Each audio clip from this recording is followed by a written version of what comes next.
right? There's a reason why you're going over, and that's wonderful. I think one of the main reasons is that this just gives you more opportunity to try and meet that right woman, right? And maybe because you realize that there might be a really good fit with the culture where she is and the culture where you are, right?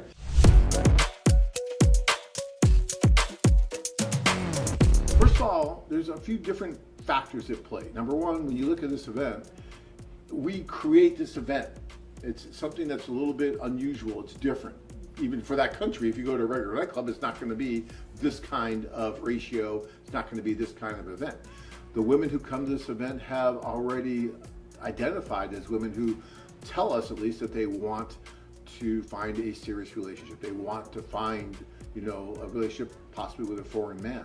So they come to this event with those expectations. And so when you're going from table to table, it's kind of like we did a lot of pre-selection for you. So when you're sitting down, these women are going to be really nice to you. They're going to talk to you because they're looking for the same things that you are for the most part, right?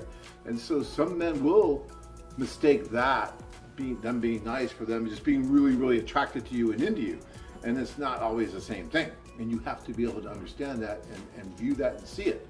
So you need to keep that in mind too. You can usually tell if she's really into you by the non-verbal things that are happening, right? Those non-verbal, those physical cues that you get, right? That look that she gives you if she's really interested in you, the way she just turns her head at you, all these things that you need to be able to read a little bit. Like when I went to Tanya, she was just totally blowing me off verbally. I'm just here to be with my friends. I'm just here because I had a bad day. I'm just at the social to be with my friends and dance and drink champagne. But something in her eye told me that maybe there was a chance. There was something there that if I gave her enough champagne, maybe something could happen. But still, there was something there. And so I came back. You have to be able to see that, right? We still are in this courtship stage. These women want to be in a courtship stage. They're not going to say, I really like you. Can we get engaged? Can we do it? It's not going to happen like that. They want you to see that, yeah, they have a little bit of interest, but they want you then to take charge like a man and make something happen, right? So keep this in mind when you're at these socials. And just because someone smiles at you does, again, not mean that she wants to have your child tomorrow. But again, do it with a plan. Do it with an idea of going over within a month or two instead of 4 or 5 years from now. Okay, there's no reason to write if you're going to wait that long to go over right now. There just isn't, unless you just want to write and that's all you want to do.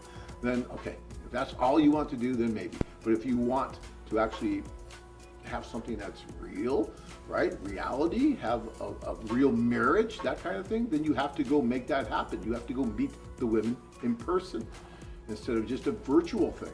That's so important, guys. So we have a great search engine on the site. You can search by all kinds of different parameters, and then you can decide, okay, these are the women that I feel might be good for me, and you send them an introduction letter. You just send them out the introduction letter first and see who responds, and then you go forward from there. There's nothing wrong with that, and a lot of guys actually do that, and it's good. So just keep that in mind too. And also it's important, again, keep realistic expectations when you write to women as far as the parameters of your future life partner that you select. It might impact your trip in so many ways. Yeah. And the age, those kind of things, all those, when you go over, you're going to have more options. And the age is a bit more flexible when you're dealing with other countries compared to the U.S. But, if you're 70 and you only want someone in their 20s, yeah, that's going to be tough, okay? Again, I can't stress the fact that these tours provide so much more than just meeting the woman of your dreams. And especially, it's going to open your eyes to what the world is really about and what the options are out there for you. So just because you go on one of these tours, there is no rule or law, as far as I know, unless you've changed something, that you must get married or you must meet someone and must move forward with marriage. But what might happen is you might make a lot of wonderful friends, both with the women and some of the other guys as well. And you may start seeing some of these different cultures, and you may start showing you which direction you might want to go in more, right? And so you may not be quite ready yet, and that's fine, but you're going to be so much more better prepared to find that woman who's right for you because of all the dating and everything you can do via some of these tours that you may want to go on. Do you feel like your search may be hopeless? Join men from all over the world as they take a trip and find their future brides. Interested? Learn more at KyievWomen.com.